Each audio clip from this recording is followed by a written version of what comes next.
그 앞부분에서 지정토론까지 마쳤습니다. 근데 실질적으로 아까 그 마지막에 그 신성식 그 논설위원께서 말씀을 하셨지만은 워낙 이 사안 자체가 이제 그 예민하다 보니까 상당히 이제 조심스럽기도 하고, 그러면서도 또 이걸 이제 놓고 갈 수도 없고, 어떤 식이든 이렇게 이제 그 접근 방법은 여러 가지인데, 이를테면은 상당히 어렵지만 의료법에서 구체적으로 이제 뭐 시행령이든지 시행 규칙까지 동원해서라도 이렇게 그 경계를 좀 명확하게 할 수 있는 방법이 있는지. 근데 그거는 이제 우리 그 의료 현실로 보나 그 애국의 예로 보나 이제 거의 불가능한 거고, 그렇다고 보면은 적어도 이제 정부에서 이게 좀 명확하게 이제 구획을 좀 해줘야 되는데, 사실 정부에서 구획하는 부분도 쉽지가 않고, 그러다 보니까 어찌됐든 이제 사법부의 판단에 상당 부분 지금 그 맡기게 되는데, 이 부분도 이제 우리 그 보건의료에 종사하는 사람들 입장에서 보면 이게 꼭 바람직한가? 결국은 그 이제 어떤 의료의 이제 제가 말씀드리는 의료라는 것은 광범위하게 보건의료를 얘기하니까 혹시 오해 없으셨으면 좋겠고요. 이 의료를 하는 분들이 적어도 이제 일정 부분 그 우리가 이제 그 기능과 역할을 함에 있어서 맡아줘야 되는데, 그런 부분을 이제 사법부에다 상당 부분 맡긴다는 거죠. 이렇게 사법의 정의로 본다 그러면은 어떻게 보면 최종적으로 그 논란이 있는 부분에 대해서는 이제 사법부가 판단을 해야 되는 건 맞습니다만은, 구체적이고 특수하고 이제 전문적인 이런 부분에 상당 부분을 지금 이제 맡기게 되고, 그러니까 아까 제가 이제 모두의 그 인사 말씀 드리면서도 말씀을 드렸습니다만은, 점차적으로 이런 지금 경향이 그 늘어난다는 말씀이죠, 이제.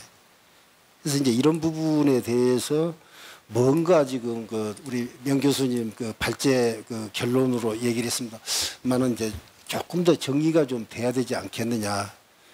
이제 그런 차원에서 이제 논의를 이제 이렇게 하고 있습니다. 그래서 앞에 그 발제 문의나 또는 이제 그 5분께서 지정 토론을 하셨는데, 지정 토론을 하신 분에 대한 그 의견이나 본인의 의견이나 혹은 발표 또는 토론한 내용에 대해서 그 말씀이 계시면은 그 차례대로 뭐 시간이 뭐 어느 정도 있으니까 충분하게 이렇게 의견을 개진해 주셨으면 좋겠습니다. 그래서 결국은 오늘 이제 그 충분하게 이렇게 논의를 한다는 게, 오늘 어떤 결론을 뭐 도출하고 그럴 건 애초부터 생각을 안 했습니다만은, 적어도 이런 기회를 자주 가짐으로 해가지고 어느 정도 이제 그 합일된 어떤 그 결론을 내가는데 그 한 발자국 다가갈 수 있지 않겠느냐라고 생각이 됩니다. 참고로 그 신성식 논설위원께서는 그 사무실에 그 지난 일이 있어가지고 불가피해서 바로 자리를 떴습니다. 혹시 신성식 의원 그 드리실 질의나 그 의견이 있으신 분은 따로 이렇게 말씀을 해주시면은 뭐 신 의원한테 얘기를 해가지고 의견을 좀 듣도록 그렇게 하겠습니다. 그러면 그 자유스럽게 그 토론에 임해 주셨으면 감사하겠습니다.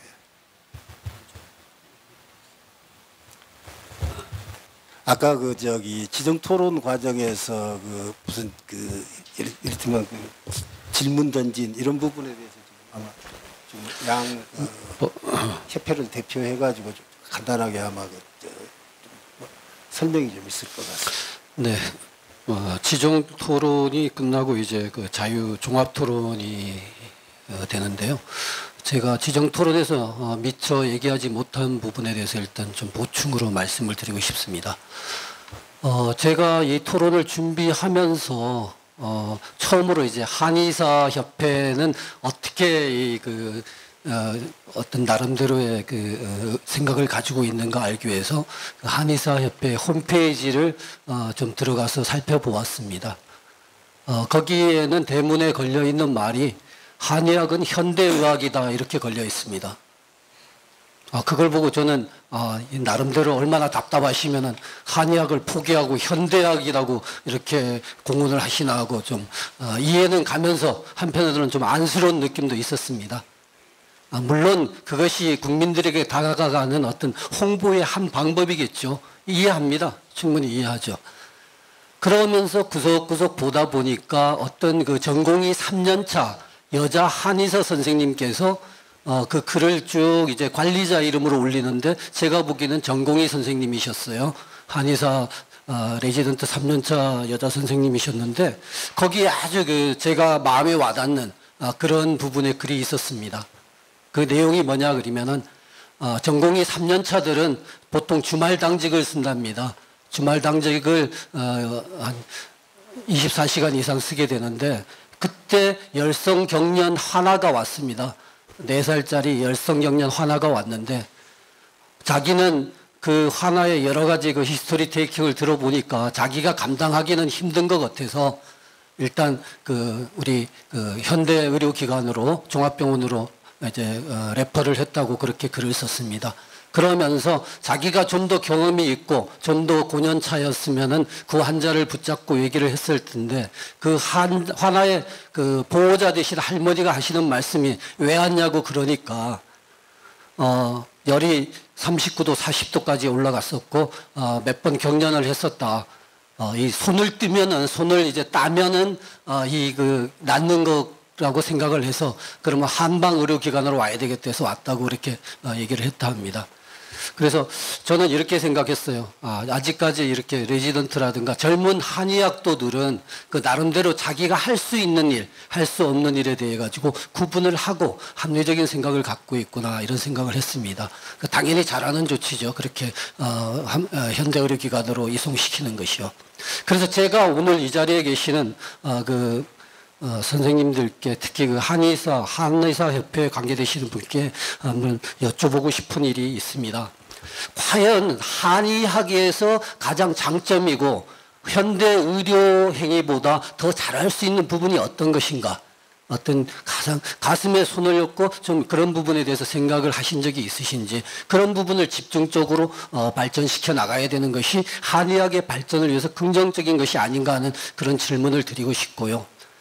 제가 전번 처음에 모두에서도 말씀드렸다시피 그 한의학이 우리나라에서는 정말 이렇게 큰 대접을 받고 있지만은 전 세계적으로 볼 때는 전통 동양의학의 한 부분 혹은 대체요법의 한 부분으로서 받아들여지고 있는 것이 대세입니다. 물론 우리나라에서는 상당히 그 정책적으로 많이 의사와 동등한 지위에 법적으로 있는 것으로 있지만요. 그래서 제가 생각하는 것은 어떻게 하면은 좀 더 한의학에서 더 강점이 있는 부분을 보완 대체요법도 좋고 무슨 대체학도 좋습니다만 그런 부분을 집중적으로 발전시켜 나가는 것이 결국은 아까 제가 말씀드린 그 레지던트 선생님들은 후배 한의사들을 위해서 그들의 앞길을 열어주는 것이 아닌가.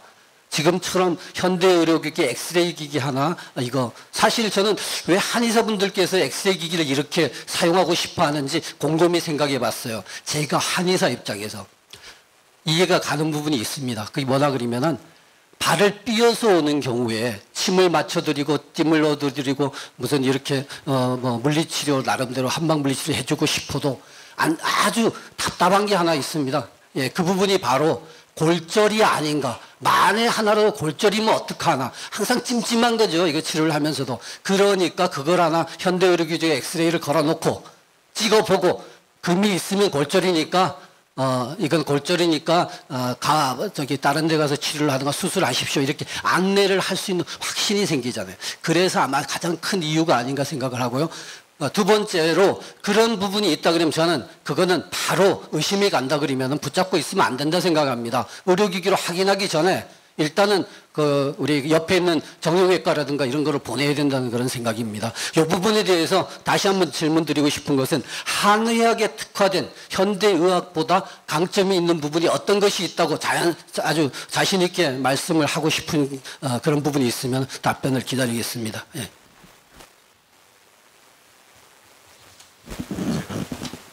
그 답변은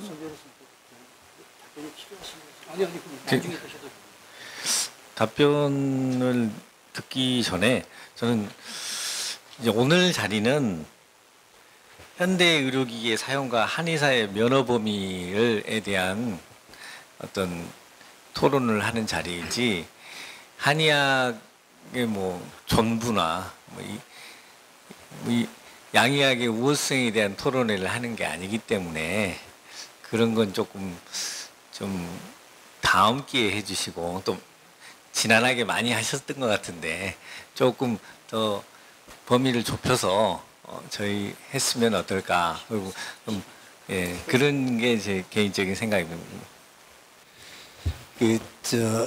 지금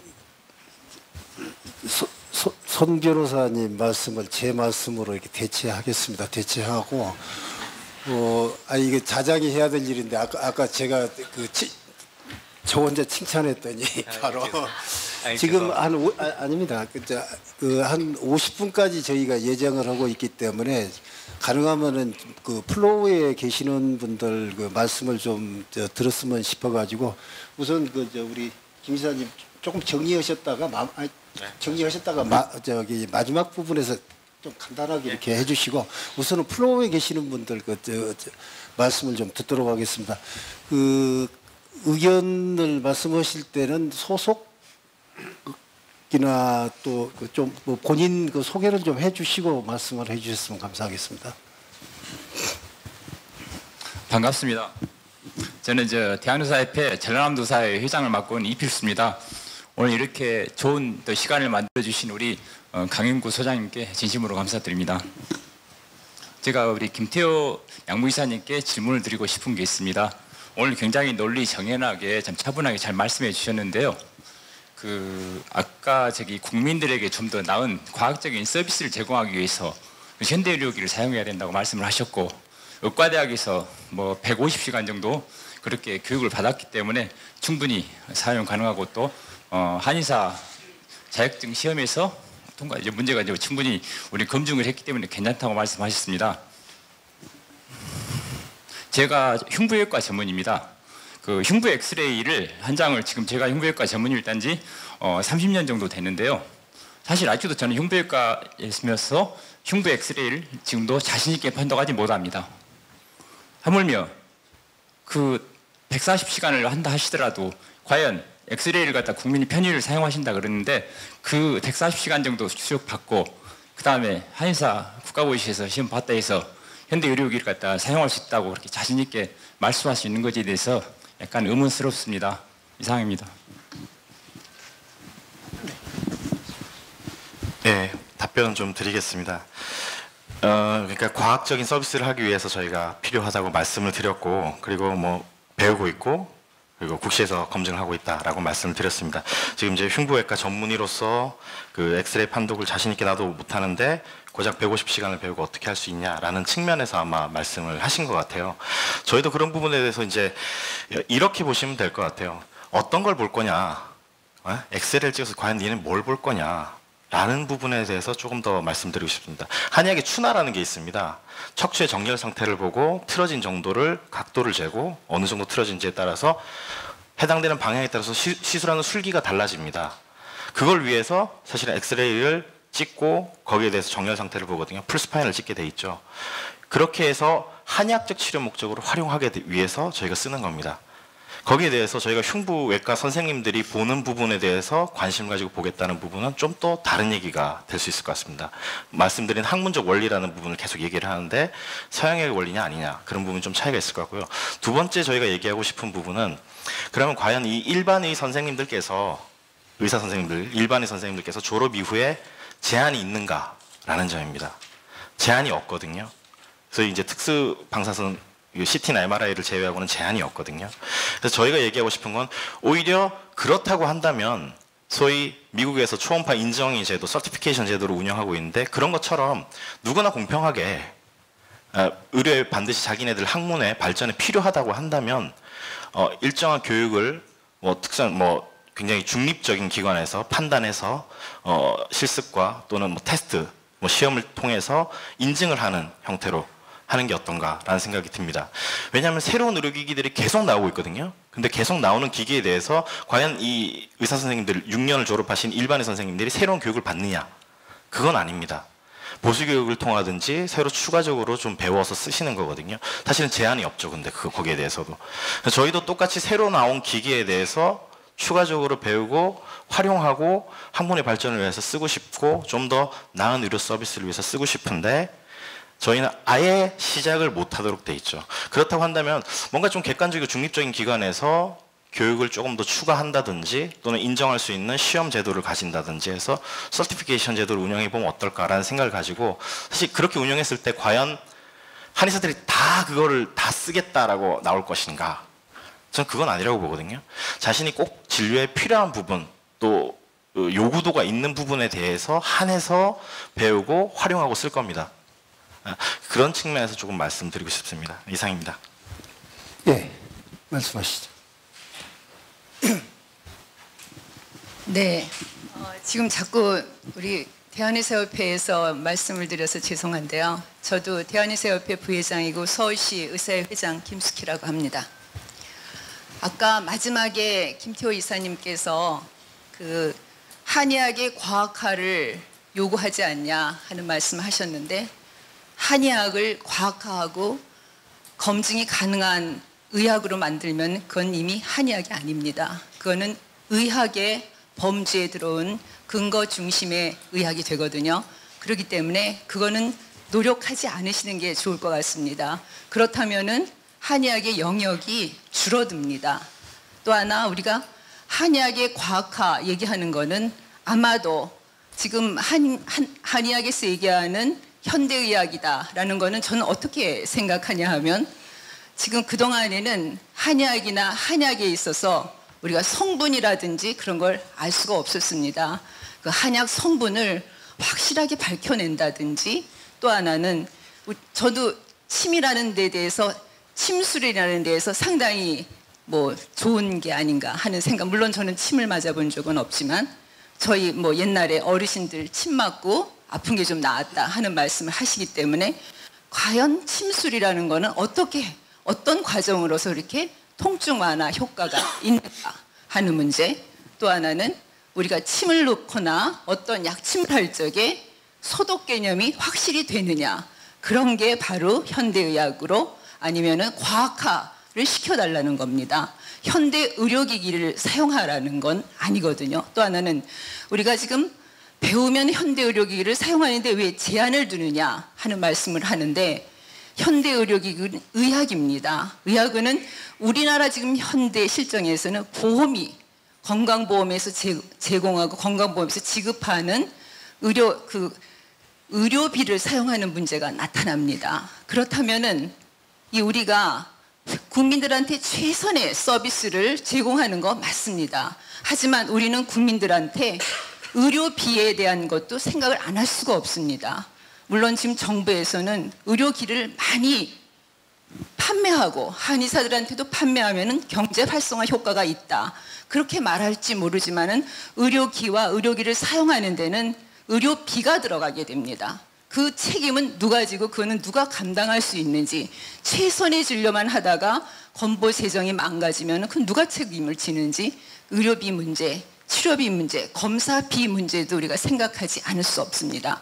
또 하나 지금 우리가 이렇게 비극적인 상황이 된 거는 저는 사실은 이런 요새 지금 대법관에서 얘기하는 것처럼 의료 행위가 과연 법관에 의해서 법을 하신 분들에 의해서 구분이 돼야 되는가에 대해서 회의가 참 많았습니다. 그래서 차라리 의료 행위의 구분을 확실히 국회를 통해서 해주면 좋지 않는가 하는 생각을 했지만 오늘 명승구 우리 교수님 말씀을 들으니까는 의료 행위라는 것보다는 우리 의료 면허 제도에 그게 문제가 되지 않나 하는 생각을 합니다. 정말 면허 제도를 합하거나 아니면 면허 제도를 통합한다면은 의과 대학 자체도 하나로 만들어야 됩니다. 지금 치과, 뭐 안면에 의한 레이저 수술이라든지 보톡스가 그게 불법이 아니다. 그렇게 얘기했다는 거는 치과와 의사들의 면허 진료 행위 자체가 모호하게 됐다고 볼 수가 있거든요. 그렇다면 과연 우리나라의 의과대학, 치과대학, 한의과대학이 과연 필요한가? 그거 문제부터 해결을 해서 면허제도 자체를 바꿔야 되지 않나. 그런 문제가 대두되고 있습니다. 가장 큰 비극이 60년대 초에 의료 일원화를 시킨 겁니다. 한의과 대학을 구성해서 그에 의한 우리가 지금 현재 의사들 한의사들이 여기에 대해서 피해를 보고 있다고 생각합니다. 이건 정부의 직무유기입니다.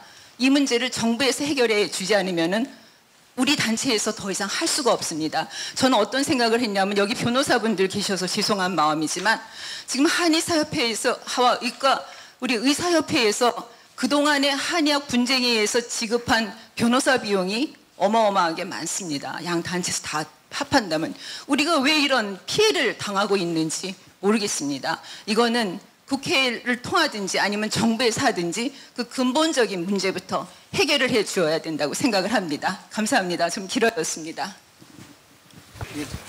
예, 뭐 의료법에 지금 뭐 토론인데 좀 주제는 다른 말씀을 주신 것 같은데 지금 한 30초만 짧게 답변 드릴게요. 그러니까 조금 아쉽습니다.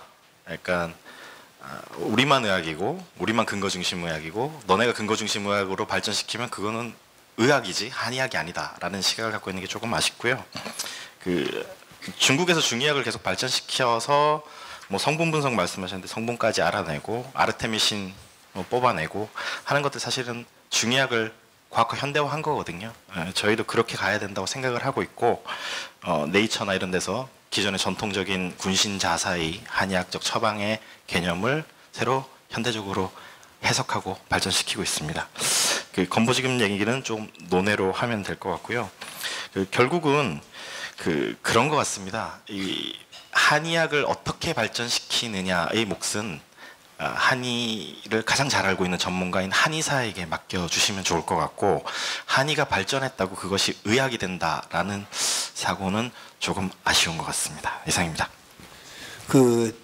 우리 지금 김태호 의사님한테 과부하가 걸리는 것 같아서 김태호 의사님 잠깐 좀 숨 좀 돌리시도록 각도를 좀 달리 해가지고 예 중간에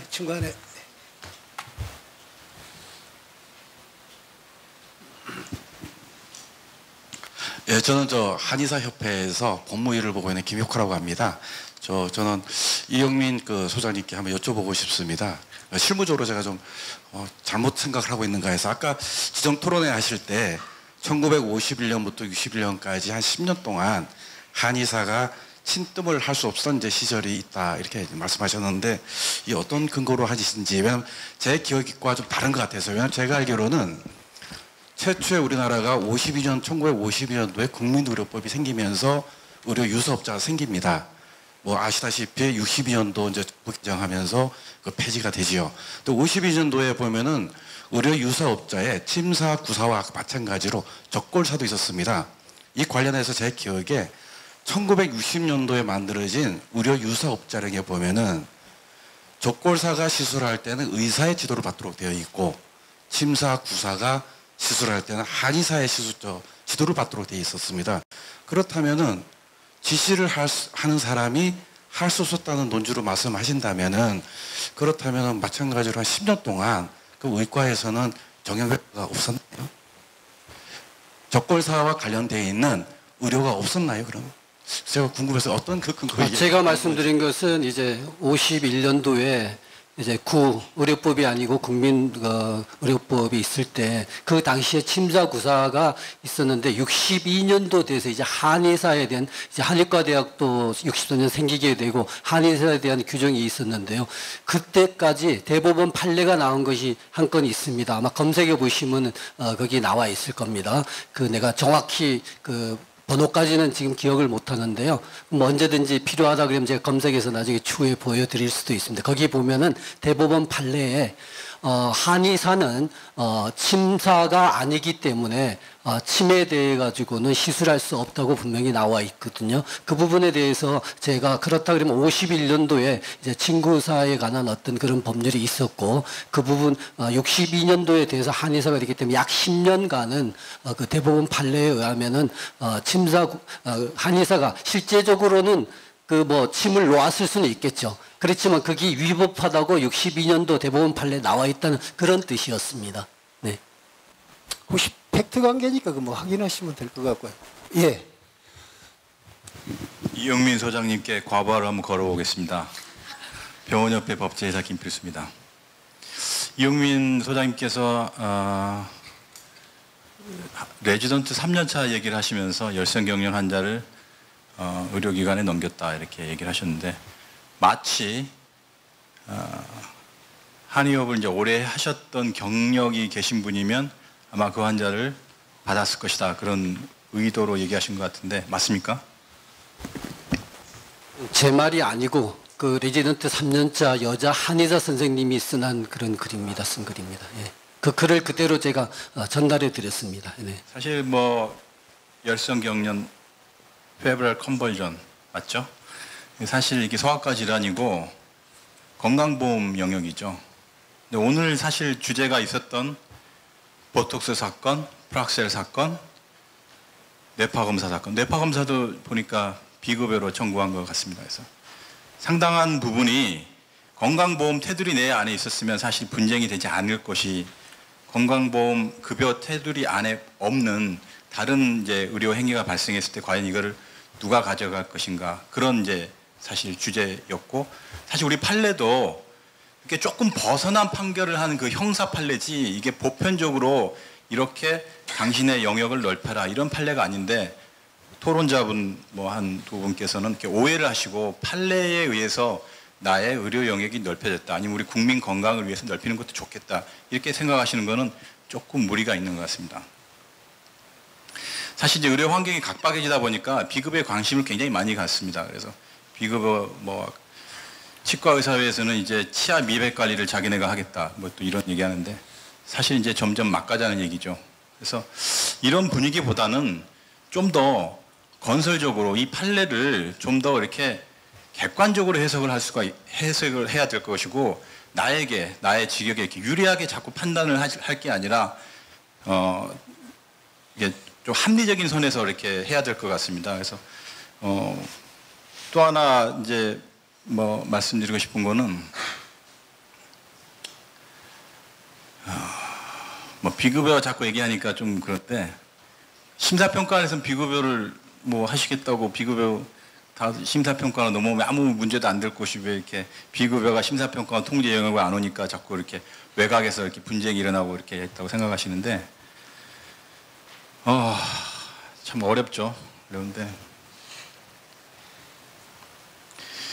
좌장님께서는 심사평가에 굉장히 오래 계시고 그러셨는데 이런 그 비급여와 관련된 의료 영역에 이렇게 싸움에 있어서 만약에 급여 영역으로 돌아왔다면 그리고 아까 우리 질문해 주신 한 분도 흉부 엑스레이 얘기하셨는데 대부분 아마 건강보험 청구하시는 분일 거예요. 그리고 아마 또 다른 영역에서 치과 의사가 뭐 얼굴 미백을 뭐 미용을 한다든지 이런 거가 만약에 건강보험 청구 영역이었다 그러면 사실 아무 문제도 안 되는데 이게 이제 비급여 영역이다 보니까 서로 많은 다툼이 있는 것 같습니다. 그래서 여러분들 토론하시고 생각하시고 그럴 때 이 영역이 비급여 영역이 있는지 급여 영역이 있는지 이게 사실 중요한 내용인데 그걸 좀 간과하고 있는 것 같아서 제가 한마디 올렸습니다. 예정됐던 50분이 됐는데 한 분 정도 더 말씀 혹시 의협이신가요?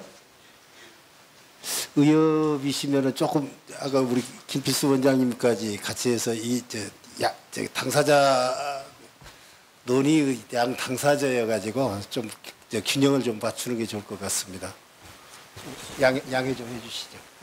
아까 제가 초배 그 지정 토론에서 의문을 제기한 부분에 대해서 그 부분에 대해서 이거 한 분 정도 더 하시고 왜냐니까 지금 의사협회 한의사협회 이렇게 오늘 직접 당사자가 되다 보니까 자칫 잘못하면 편중이 되는가 싶어가지고 제가 그 부분을 조금 신경 써서 조금 양해를 좀 해주셨으면 좋겠습니다. 네. 그럼 여기 김태우 이사님 여기 아까 이 소장님께서 말씀하신 부분에 대해서 좀 간략하게 좀 정리를 해주시죠. 예, 간략하게 말씀드리겠습니다. 그 소장님 말씀 주셨던 거에 뭐 여러 가지 있었던 것 같은데 하나씩 좀 말씀드릴게요. 제가 다 적었는지 모르겠습니다. 뭐 질문을 워낙 많이 주셔가지고 그 현대의학의 아류가 되는 거 아니냐, 흉내 내는 거 아니냐, 그리고 그 음양 오행을 바탕으로 변칙적으로 하는 거 아니냐, 이런 말씀 주셨던 것 같은데, 그 부분에 있어서는 아까 제가 추나라는 시술을 가지고 저희가 한의학적인 술기를 가지고 조금 설명이 됐던 것 같습니다. 그걸로 대체를 하면 될 것 같고요. 그리고 이제 그 대체요법에 불과하다라고 하셨는데, 사실은 그리고 뭐 시대 흐름에 이제 뒤떨어졌다, 세계적인 추세가 그게 아니다라고 하셨는데, 사실은 오히려 거꾸로 세계적인 추세나 흐름은 소위 말하는 한의학을, 우리나라에서는 한의학이죠, 한의학을 같이 융합해서 어떻게 하면 발전시킬까 노력하고 있습니다. 하버드 의대에서 항암제 치료를 위해서 같이 한약을 투약했을 때 효과에 대해서 연구하고 있습니다. 실제로 좋은 결과가 나왔다고 알고 있고 곧 발표할 거라고 알고 있습니다. 독일에서는 침 치료를 보험의 영역에 포함시켰습니다. 의사 선생님들이 시술하고 있죠. 그러니까 지금 트렌드는 어떻게 하면 더 좋은 서비스를 할까가 트렌드지, 한의학은 9세대의 거니까 버리겠다라는 것이 트렌드가 아닙니다. 그거 하나 꼭 짚어드리고 싶고, 그리고 이제 김남수 얘기를 주셨던 것 같아요. 그럼 어떡할 거냐. 김남수 부분은 그 대법 판례를 조금 전문을 한번 보시면 좋겠는데요. 이게 교육시설을, 저희 평생교육원에 교육시설을 설치하겠다라고 신청했을 때 신청 서류에 미비가 없다면 받아들여야 한다는 그런 취지의 판결이지, 이 침뜸을 교육해서 일반인들이 하는 거가 합법이다라고 한 판결이 아닙니다. 그 부분은 좀 명확하게 해주셨으면 좋겠고, 오늘 이제 상황을 보니까 좀 결론으로 10초만 더 말씀드리겠습니다. 조금 여전히 아쉽다는 생각이 듭니다. 저는 사실은 한의사협회 한의사지만 의학은 하나라고 생각을 하고, 결국은 한의학도 발전하고 의학도 발전하고 그게 더 나은 의료 서비스가 되면 그걸로 만족하고 있거든요. 더 좋은 거라고 생각을 하고, 계속 보면은 한의학은 의학이 아니다라는 기본 전제를 좀 깔고 계신 것 같고, 거기에서 바탕에서 얘기가 진행되다 보니까 결국 이제 서로 싸우는 얘기밖에, 감정적인 얘기밖에 없는 것 같다라는 생각이 듭니다. 제가 하버드 의대 이제 연구소에 방문한 적이 있습니다. 그때 있었던 에피소드 하나 말씀드리고 마칠까 합니다. 항암 치료를 받고 있는 환자, 암 투병 중인 환자가 소위 통증으로 너무 고통스러워하는데 몰핀으로도 진정이 안 돼서 그쪽에서는 침 치료를 병행했을 때 통증이 어떻게 컨트롤 되는지를 연구하고 있었습니다. 그래서 제가 하버드 의대 교수님한테 물어봤습니다. 침 치료를 암 환자한테 같이 하는 것에 대해서 별로 거부감이 없냐? 당신 의사인데 라고 했을 때 딱 한마디 했습니다. Why not? Why not? 효과가 좋고 환자에게 만족을 줄 수 있고 통증을 컨트롤할 수 있다면, 몰핀으로도 잡히지 않는 통증을 침으로 같이 억제할 수 있다면 같이 하는 게 환자한테 좋은 거지 왜 그걸 싸우지? 라는 답변이었습니다. 이상 마치겠습니다. 제가 좀 짧게. 하버드 지금 연구 결과를 이제 결과가 아니죠. 이렇게 하고 있다고 말씀하셨는데, 제발 그런 연구 결과가 학술적으로 인정되는 정도의 근거가 있는 그런 논문으로 나오기를 저도 기대를 하고요. 저희들이 무슨 한의학을 모두에서도 말씀을 드렸지만은 부정을 완전히 하는 건 아닙니다. 어떤 그런 대체요법으로서, 그다음에 전통 어떤 대환요법으로서의 일정 부분 효과가 있다는 것 가지고 지금 대한민국에서 이렇게 한의사로서의 어떤 의학과 대등한 그런 학문적인 그런 대우를 받고 있는 것이 참 전 세계적으로 없다는 것을 제가 말씀을 드린 거지, 한의학 자체의 어떤 대체요법적인 침술이라든가 어떤 일정 부분의 어떤 효과에 대해서 완전하게 부정하는 것이 아니라는 것을 오해가 없길 바라고, 제가 아까 우리 한의사협회 회장님의 어떤 그런 초음파 골밀도 희연에 대해서 제가 많이 말씀을 드렸는데 거기에 대한 답변이 좀 부족한 것 같아서, 안 하시는 것 같아서 다시 한번 그 부분에 대해서 어떻게 드릴게요. 네. 그때 오진 있으셨던 게 아니라 그때 마지막에 발언을 실제 측정된 수치로만 보면 그렇다고 하셨고, 정확한 진단을 위해서는 X선 방식의 골밀도 측정이 필요하다라고 마무리를 했고, 그거는 사실은 누가 측정을 해도 똑같았을 겁니다. 그렇게 말씀드리고 싶고, 대체요법에 불과하다는데 진짜 딱 10초만 말씀드릴게요. 중국에서는 중이우세 병종이라고 해서 국가에서 그걸 키우고 있습니다. 중이우세 병종이란 뭐냐면 특정 질환 중에 중의약으로 치료했을 때 더 효과적인 질환을 말하고 있습니다. 30개 질환에서 100개 질환으로 계속 늘려가고 있죠.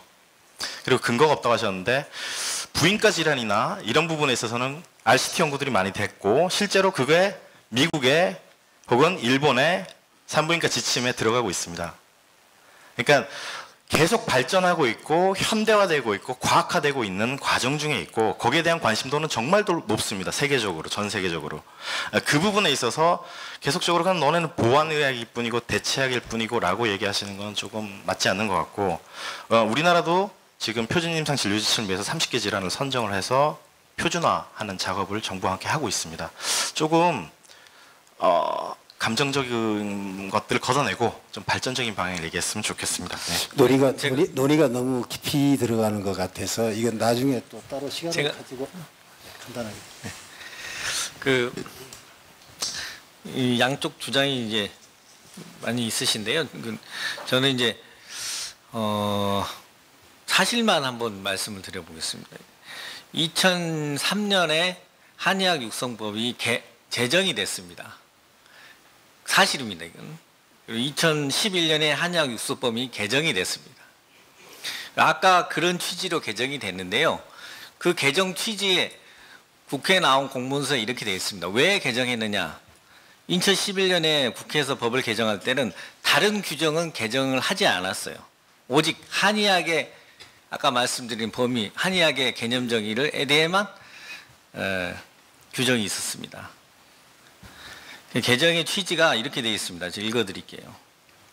한의학의 외연을 과학적으로 응용 개발한 한방의료 행위까지 확대함으로써 한의학 산업의 발전과 국제 경쟁력 강화를 도모하고 전국적으로 국민에게 높은 수준의 의료 서비스를 제공하려는 것이라는 겁니다. 네, 이상입니다. 예정된 시간을 10분을 넘겼습니다만은 대체적으로 지금 정도로 해가지고 좀 아쉬운 부분은 나중으로 좀 미뤄야 될 것 같습니다. 오늘 그 콜로퀴움을 마치도록 하겠습니다. 계속 장시간 이렇게 적극적으로 참여해 주신 모든 참가자 여러분께 감사드리고 특히 토론에 참여하신 여러분 감사드립니다. 어떻게 보면은 대부분 모든 국민들이 다 그렇겠습니다만 특히 우리 보건의료 분야에 종사하고 있는 사람들 최고선이 명확하지 않습니까? 국민의 건강을 향상시켜가지고 국민의 삶의 질을 증진시켜 나가는 이제 그런 게 우리 보건의료에 종사하는 모든 분들의 아마 최고 지고지선이라고 생각을 하는데 오늘 이 행사를 준비하는 부분도 현재 지금 상당히 예민하게 이제 이렇게 논의 대상으로 초점으로 이제 대두되고 있는 이런 문제를 가지고 한번 논의해 봄으로 해가지고 우리가 바람직한 어떤 대안을 마련하고 그런 최고선에 가까이 접근하는 이제 그런 길을 마련해 보자라고 이제 하는데 의의가 있었습니다. 장시간 동안 발표와 토론 과정을 통해서 이런 부분에 이제 접근하는 길을 찾았다기보다는 이런 길도 있겠거니 하고 여러 가지 방안 중에서 하나를 이제 찾아볼 수 있는 그런 시간을 가졌다고 생각을 해서 굉장히 의미 있는 시간이었다고 생각합니다. 앞으로 이런 기회를 자주 가져가지고 충분하게 논의를 해서 바람직한 대안 마련과 결론 부분에 이를 수 있도록 그렇게 노력을 우리 모두 같이 하도록 다짐하면서 오늘 이 행사를 마치도록 하겠습니다. 여러분 수고하셨습니다. 감사합니다.